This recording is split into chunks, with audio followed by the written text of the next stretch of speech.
Bismillahirrahmanirrahim. Assalamualaikum warahmatullahi wabarakatuh. Kembali lagi di channel saya. Pada video kali ini kita akan melanjutkan pembahasan contoh soal untuk guru pendidikan, guru sekolah dasar atau PGSD pada pembahasan soal PCK ya, yaitu Pedagogic Content Knowledge ya untuk PGSD. Part yang kedua terdiri dari 3 soal. Kita di sini akan membahas tentang psikologi anak ya.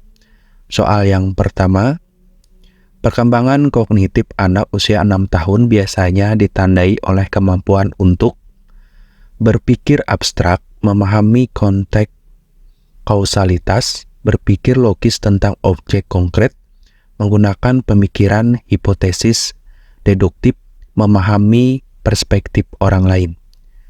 Jawaban yang paling tepat apa Bapak Ibu? Terkait perkembangan kognitif pada usia 6 tahun. Betul, jawaban yang paling tepat yaitu berpikir logis tentang objek konkret ya. Kita bahas Bapak Ibu.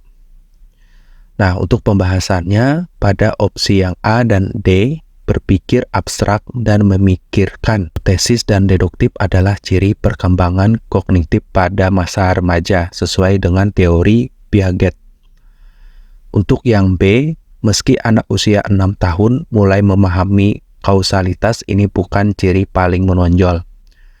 Untuk jawaban yang benar yaitu C ya. Pada usia ini, anak-anak berada di tahap operasional konkret Piaget, di mana mereka mulai berpikir logis tentang objek konkret ya. Untuk yang E, memahami perspektif orang lain berkembang, tetapi bukan fitur utama pada tahap ini.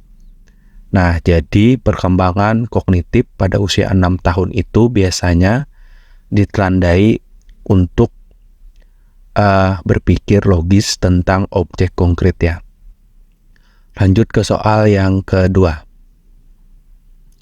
Soal yang kedua, dalam tahap perkembangan sosial menurut Erikson, anak usia 8 tahun biasanya berjuang dengan isu kepercayaan versus ketidakpercayaan, otonomi versus malu dan ragu, inisiatif versus rasa bersalah, industri versus inferioritas, identitas versus dengan peran kebingungan.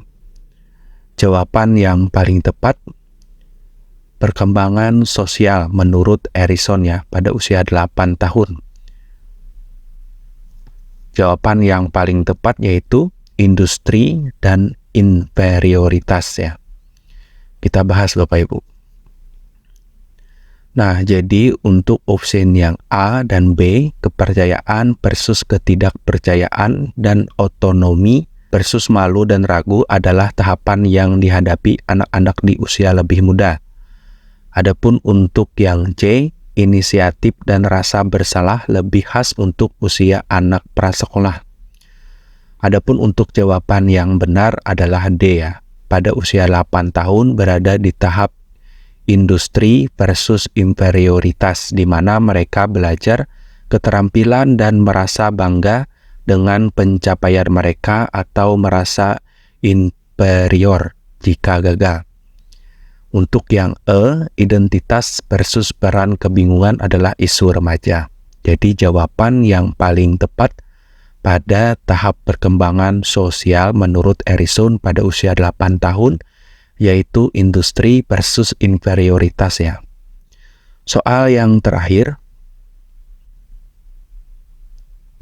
untuk meningkatkan rasa kepercayaan diri anak, pendekatan terbaik yang dapat diambil guru adalah memberikan mereka tugas yang sama tanpa memperhatikan perbedaan kemampuan, mendorong persaingan di antara siswa, menyediakan umpan balik yang konstruktif dan realistis, memuji mereka secara berlebihan untuk setiap keberhasilan kecil, menghindari memberikan tugas yang menantang.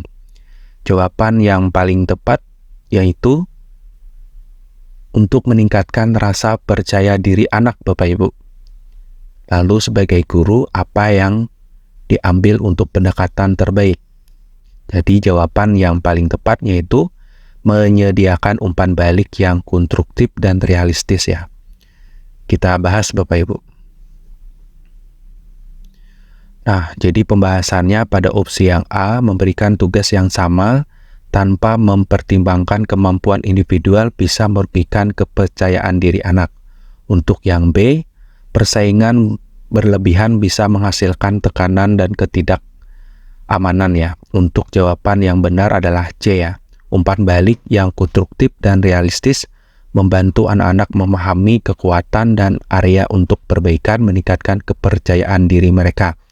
Untuk yang D, pujian berlebihan dapat membuat anak-anak tergantung pada validitas eksternal dan kurang realistis tentang kemampuan mereka.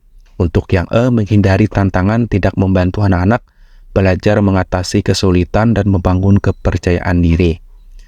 Nah, untuk meningkatkan rasa percaya diri anak, pendekatan yang terbaik itu yaitu menyediakan umpan balik yang konstruktif dan realistis ya. Demikian Bapak Ibu penjelasan part yang kedua tentang contoh soal pedagogi content knowledge untuk PGSD ya, pembahasan tentang psikologi anak. Semoga bermanfaat. Terima kasih. Assalamualaikum warahmatullahi wabarakatuh.